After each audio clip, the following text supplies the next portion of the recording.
Hey guys, welcome back to Clownfish TV. This is Neon. I am here with Geeky Sparkles. Hello. And we're going to talk about Strange World because somebody's got to talk about it, but nobody's talking about it positively. Yeah, it doesn't seem to be. So Strange World, is making headlines for being a Disney disaster, and now it's making headlines for having the lowest CinemaScore of any Disney movie in the last 30 years. So how long? How long is it going to be? It has a low CinemaScore because of bigots. Oh, I'm waiting for it. It didn't do well because of the bigots. Yeah, the Rotten Tomatoes is not good either from the critics or from audiences. It just, if this were any other studio, it might be a passable movie, but yeah, people just aren't into it. They're not into it, and it's a shame because the concept and the visuals look pretty interesting. But I'll be honest, it doesn't look like a Disney movie. It looks like something. It looks boring to me. I think it had a lot of potential. Yeah. So let's talk about this, and we're gonna do a couple of videos today talking about Disney. You're gonna get just wait. Several doses of dismal Disney today because we're starting to find out that things aren't okay in the House of Mouse. Oh, shocker! It's almost like some people said that. That this is why Bob Chapek got swapped out for Bob Iger, on a Sunday night after the last earnings call because things are much worse than we could have possibly imagined. Before we get into it any further, please subscribe for more pop culture news, views, and rants, guys. Over 281,000 subs. Woo! Thank you for the support. Check out piratesandprincesses.net for more objective Disney news. In fact, you have a story coming up on a couple of these things that we're going to talk about today, later today on Pirates and Princesses. But let's talk about the box office again first. I did a video yesterday saying that it only made $800,000. Strange World only made $800,000 on preview night. Wow. That's not good. That's not good. That's not even $1 million. No. Holy So they're saying that the Thanksgiving box office is going to be terrible this year. They said we said that prior to this video. They said that Disney is worried about Strange World and other new movies. They're fighting for scraps. They said that the exception is Black Panther: Wakanda Forever, which easily topped the Wednesday box office. New movies opened. Knives Out 2, I guess, is on Netflix. But they said it's worrisome. They said the Thanksgiving box office is off to a decidedly worrisome start with overall revenue paling in comparison to other years. I heard it was like the worst Thanksgiving box office in 20 years. Yeah, well, there's a recession. People are kind of just over everything. Plus, there's more to watch on streaming than any person could watch. I mean, you're going to watch it on streaming. I mean, let's be honest. And most people are like, hey, I can watch this movie in the background as I go do other things. Yeah, that's what I do. For Disney, it's feast or famine. Black Panther: Wakanda Forever will stay at the top of the box office, but Strange World is in serious trouble. Serious trouble.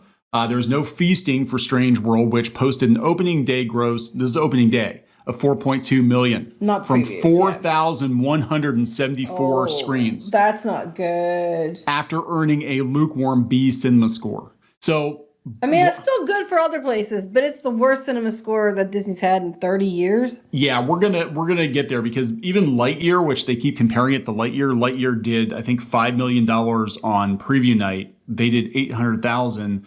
And I forget what Lightyear's opening day was, but here's the thing: are people just tired of Disney because they know what they're going to get? I mean, like saw what happened with Lightyear, and it was Buzz Lightyear movie that really Buzz Lightyear, and they just keep dropping the ball right and left. It's the people, and then their choices with the theme parks and their nickel and diming, and then their attitude.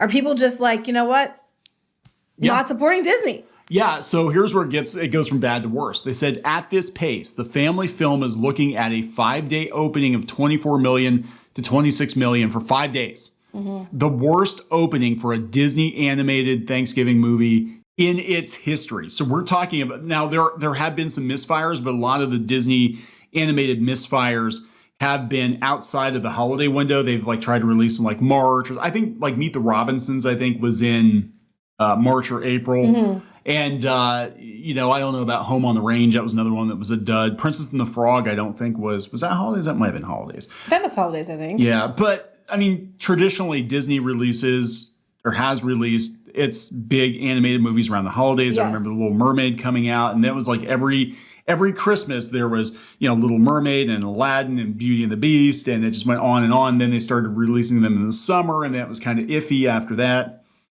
But this is bad. So last year, Encanto posted a 5-day gross of $40 million after earning $7.8 million on Wednesday, despite challenges posed by COVID. So Encanto at least had an excuse. They're COVID. But didn't Encanto get released? Was it only theatrical? It was on Disney Plus, I think, at Christmas. Okay, yeah, that's right. Because it was coming out really quick. I remember it was really close to theatrical release, which ate into it. Like if they hadn't had them so close together, I think it might have done better. Yeah, and I think at this point, Disney has trained their audiences to expect animation to go direct to Disney Plus. And that's yeah. Yeah, that's a huge, I mean, there were better Pixar movies that probably would have done much, much better in the theater than Strange World that got dumped on the Disney Plus.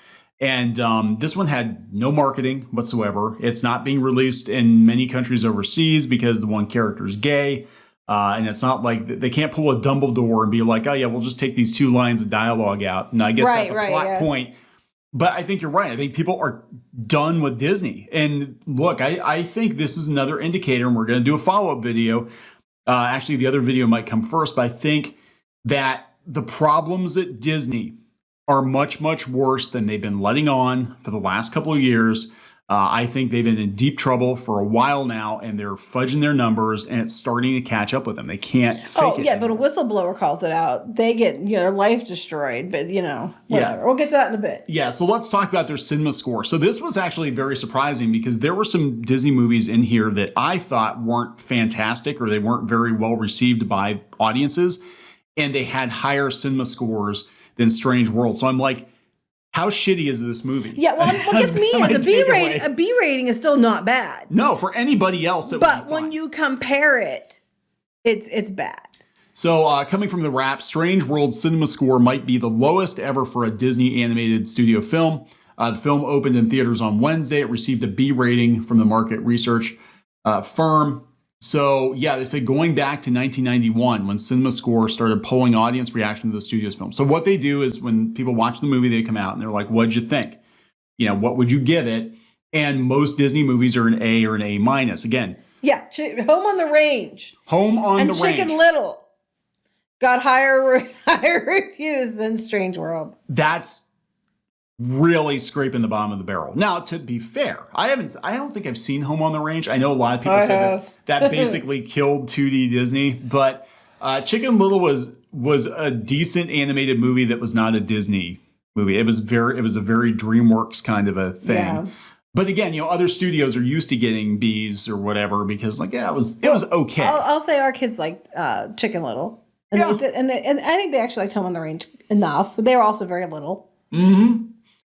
So here's a list of CinemaScore grades from 1991. Fantasia 2000 did not receive a CinemaScore. I don't remember if that was in the theaters. I think it was only on DVD, Fantasia 2000. Or it was on IMAX or something. I don't think it got a traditional. It was on IMAX, I think. So, I mean, a lot of these you would expect. Beauty and the Beast, Aladdin, A+. Hunchback of Notre Dame, A. Hercules, A. Hercules should be an A+. Yeah. Mulan, A+. Tarzan, A. Dinosaur. Dinosaur got an A. Oh my God, how did Dinosaur get an A? Emperor's New Groove, Atlantis, Lilo and Stitch should be an A+. Treasure Planet, A-. Brother Bear got an A. Brother Bear got an A. Home on the Range got an A-. Chicken Little got an A-. Meet the Robinsons got an A-. Oh, Meet the Robinsons should be rated higher than A-.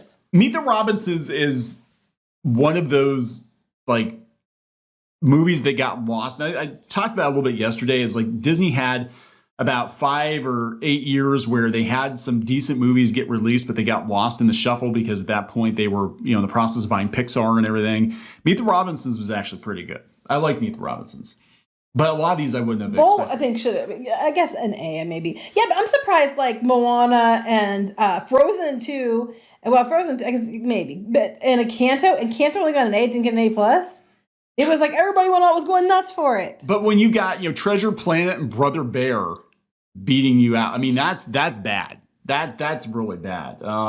Ralph Breaks the Internet. I know. I can't wrap my head around that one. That movie sucked. I hated that movie. I hated it with a passion because the first Wreck-It Ralph was very, very good. And that movie just completely destroyed the first movie. I refused to watch it. That's one of those sequels. If I could unwatch it, to have a kind of a pure memory of the original, I would do it because the original was such a good movie. Yeah, and then they completely ruined it. It didn't need a sequel, to be honest. And basically the sequel was, man, bad.